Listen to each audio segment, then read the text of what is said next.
कारणं बरीच आहेत, पण मुख्य कारण हे आहे की माझ्या बाजूला डॉक्टर ख्वाजा बसलेले आहेत, त्यांच्या बाजूला डॉक्टर रावल बसलेले आहेत, त्यांच्या बाजूला डॉक्टर खांदेवाले बसलेले आहेत, त्यांच्या बाजूला डॉक्टर चोरपगार बसलेले आहेत. मी एकटा एकुलता एक असा आहे जो की डॉक्टर नाही. हा, माझ्याबरोबर पाटणीजी आहेत, पण त्यांच्याही मागे कॉम्रेड आहेत.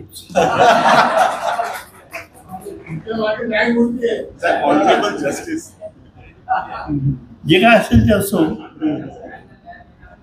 पण आजचा विषय हा एक अतिशय गंभीर विषय आहे. जेव्हा हे दोन शब्द इंट्रोड्यूस झालेत भारतीय घटनेत, तेव्हा इमर्जन्सी होती. सगळ्यांना माहिती आहे इमर्जन्सी काय आहे, काय होती आणि कसा अधिकारांचा संकोच झाला होता. त्या अगोदर मी एक माझे मित्र पूर्व व्हाईस चान्सलर डॉक्टर शरद निंबाळकरांचेही काही उल्लेख करू इच्छितो. शरद माझा क्लासमेट आहे लॉमधला आणि आम्ही मित्र आहोत, तरीही एकमेकांचे संबंध चांगले आहेत. असो, हे जेव्हा दोन शब्द घटनेत प्रस्तावनेत आले, प्रिएम्बल म्हणजे काय, ज्याच्यामध्ये ह्या घटनेत काय आहे याचा एक आराखडा दाखवण्यात येतो. प्रिएम्बल, त्या आराखड्याप्रमाणे काय या घटनेपासून तुम्हाला एक्सपेक्टेड आहे, काय अपेक्षा आहेत तुमच्या, आणि हे दाखवण्याचा प्रयत्न की तुमच्या अपेक्षा ज्या आहेत ते हे आम्ही हे देणार आहोत. राईस प्लेट असते ना, राईस प्लेट, तशी ती राईस प्लेट असते. असो,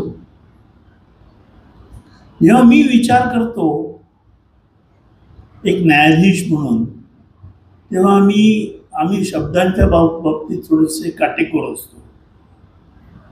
धर्मनिरपेक्षता म्हणजे धर्मापासून आलेली अपेक्षा की धर्माकडून असलेली अपेक्षा की धर्माकडून असलेली अपेक्षा नाकारणं. निरपेक्षता, माझ्या दृष्टीने धर्मनिरपेक्षता हे करेक्ट ट्रान्सलेशन होणार नाही. त्याच्यापेक्षा सर्व धर्म समभाव हे बरोबर त्याचं भाषांतर होईल. सर्व धर्मांना एकाच प्रकाशात, एकाच चष्म्याने पाहणं, सर्व धर्मांचं किंबहुना न पाहणं.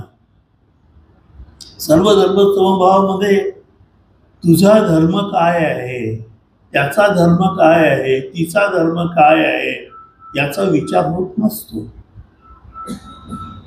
आणि तो विचार करायचा नाही असं बंधन असतं हे शासनावरती असतं की तुम्ही काहीही करत असताना अमुक व्यक्तीचा धर्म काय आहे, अमुक व्यक्तीचा धर्म काय आहे, काय त्याच्याप्रमाणे, आणि आपल्याला कोणता धर्म आहे. राजधर्म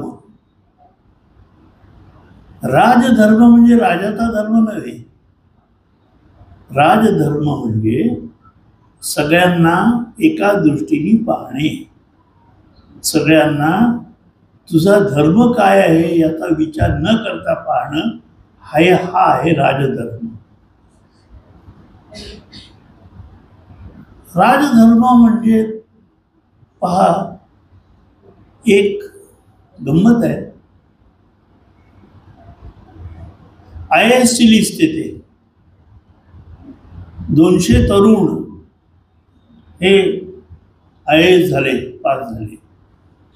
आम्ही सगळ्यात पहिल्यांदा काय पाहतो, अरे यांच्यामध्ये हिंदू किती आहेत, यांच्यामध्ये मुसलमान किती आहेत, यांच्यामध्ये बौद्ध किती आहेत, यांच्यामध्ये पारशी किती आहेत, हे पाहतो.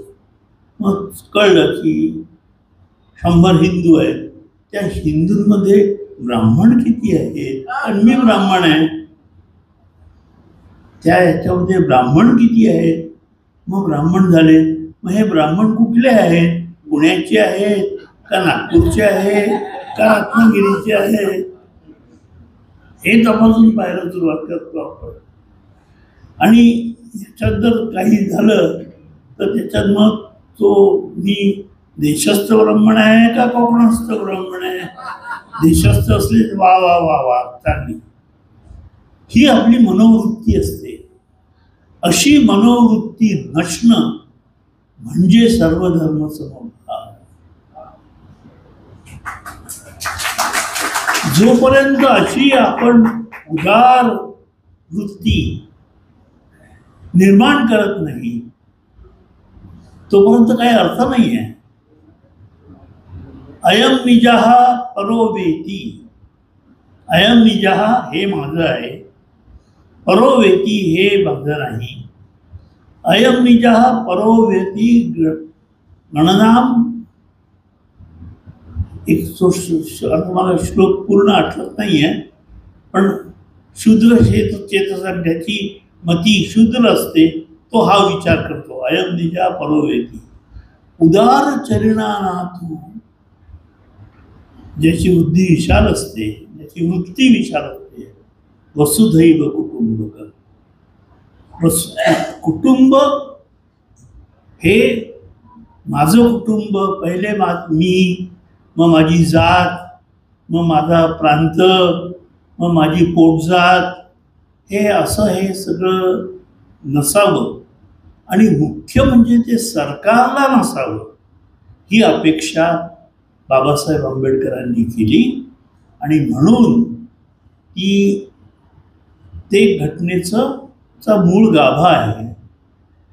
आम्ही केशवानंद भारतीमध्ये हे होल्ड केलं की काहीही असेल, तुम्हाला घटनेचा गाभा बदलता येणार नाही. तुमची अमेंडिंग पॉवर, लोकशाही आहे, एकाच पक्षाचे 500 पैकी 400 खासदार निवडून आलेले आहेत, मग त्यांना पाहिजे तसा देश होईल का, नाही. त्याच्यावरती कॉन्स्टिट्यूशनल घटनेचं बंधन आहे. मग काय बंधन आहे, मग बंधन असं आहे की घटनेची जी मूळ चौकट आहे, बेसिक स्ट्रक्चर त्याला म्हणायचं, ती घटनेची मूळ स्ट्रक्चर, त्याला छेद जाईल असे कायदे तुम्हाला करता येणार नाही. आपल्या घटनेचं बॅलन्स ऑफ पॉवर फार सुंदर आहे. म्हणजे लेजिस्लेटिव्ह असेंब्ली किंवा लेजिस्लेटिव्ह काउन्सिल किंवा लेजिस्लेशन तुम्हाला फक्त कायदे करता येतील, फक्त करता येतील. त्याचा अर्थ काय आहे आणि ते कायदे बरोबर आहेत का हे सांगण्याचा अधिकार न्यायपालिकेला आहे, सुप्रीम कोर्टाला आहे. मग जे कायदे केलेले आहेत आणि जे त्या चौकटीच्या बाहेर आलेले आहेत, ते कायदे एक्झिक्यूट करण्याचा अधिकार मंत्रिमंडळाला आहे. म्हणजे एक्झिक्युटिव्ह हे जे बॅलन्स ऑफ पॉवर आहे, म्हणजे लेजिस्लेटिव्हला कायदे करण्याचा अधिकार आहे, पण ते त्यांचा अर्थ काय हे सांगण्याचा अधिकार नाही आहे. तो अधिकार न्यायपालिकेला आहे. न्यायपालिकेला त्याचा अर्थ काय होतो, ते बरोबर आहेत की नाही हे ठरवण्याचा अधिकार आहे, पण ते लागू करण्याचा अधिकार नाही आहे. ते लागू कोण करतं, म्हणजे एक्झिक्यूट कोण करतं, मिनिस्ट्री, एक्झिक्युटिव्ह. असा हा सुंदर तराजू, म्हणजे सोनं देखील ज्या तराजूमध्ये तोललं जातं त्याच्यापेक्षाही काटेकोर असा तराजू आपल्या घटनेने दिलेला आहे. म्हणून आपली घटना जगातली एक सर्वश्रेष्ठ घटनांपैकी एका अशा माणसाने ती ड्राफ्ट केलेली आहे. बाबासाहेबांनी घटना लिहिलेली नाही, बाबासाहेबांनी घटना ड्राफ्ट केलेली. ड्राफ्टिंग कमिटीचे ते चेअरमन होते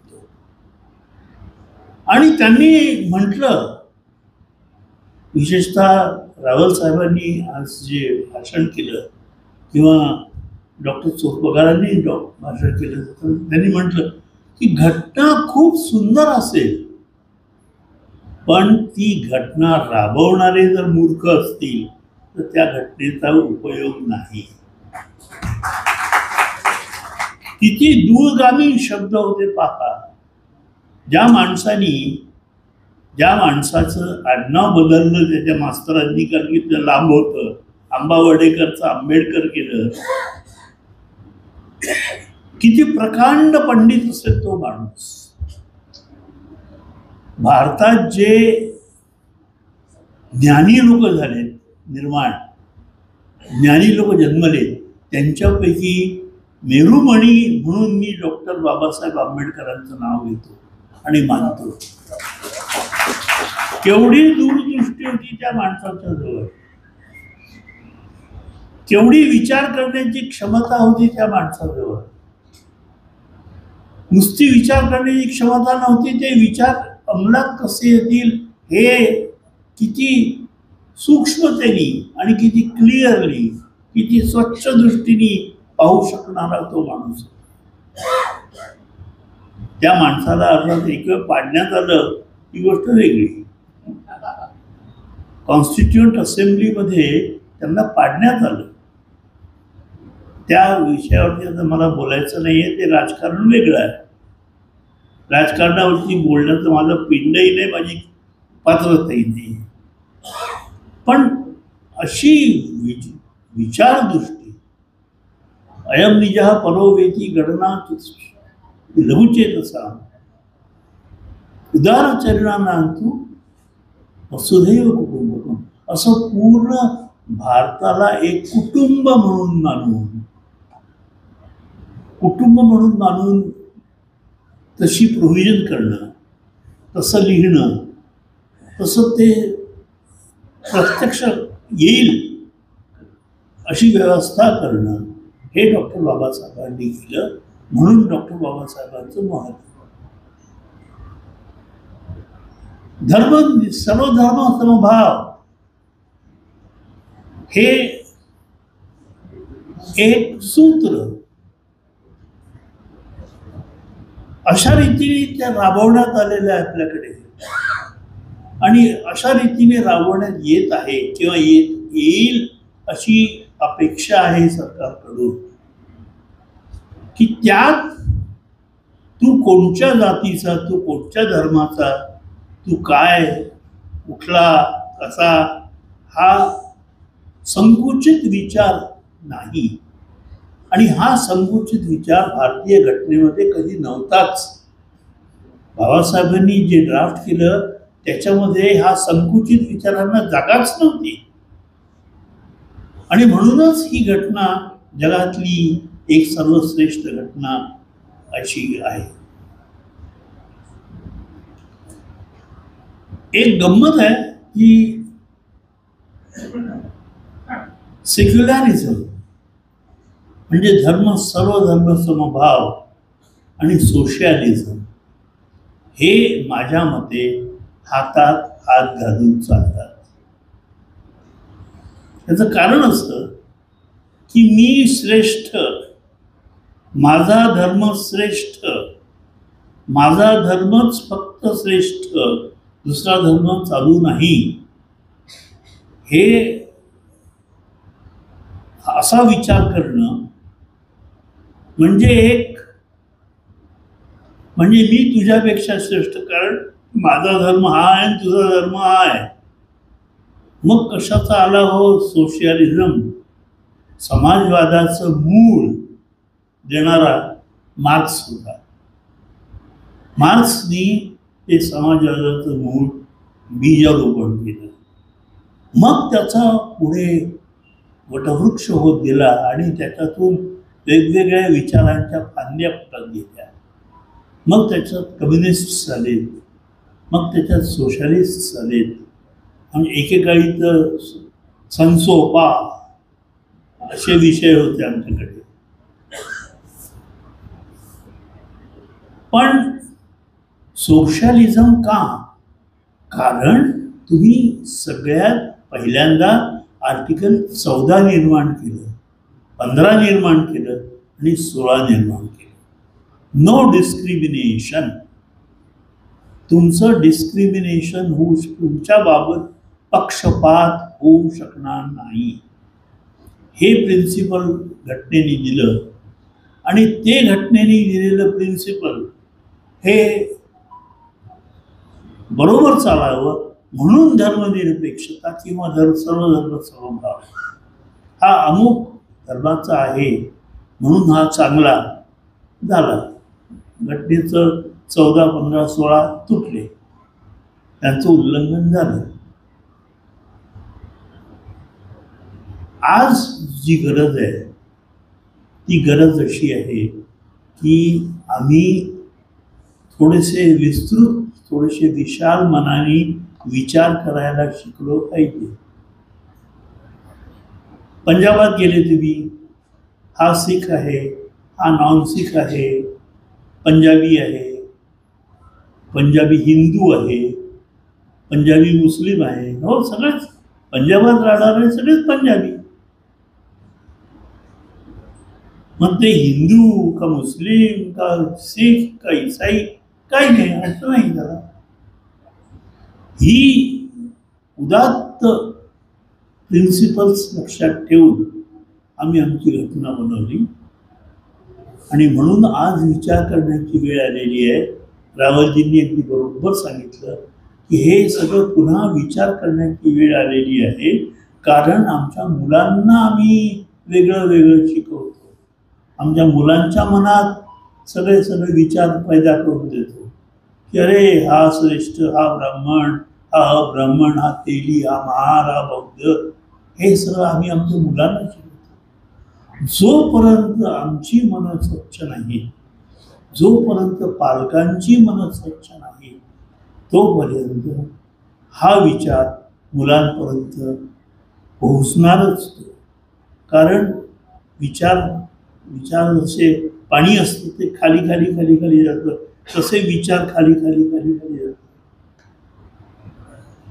असो, विद्याताईंनी फार सुंदर भाषण केलं, रावलजींनी फार सुंदर भाषण केलं. या 2 भाषणांनंतर आणखीन एखादं वृक्ष भाषण न्यायमूर्तीकडून ऐकावं अशी चूक तुम्ही पुन्हा करू नका.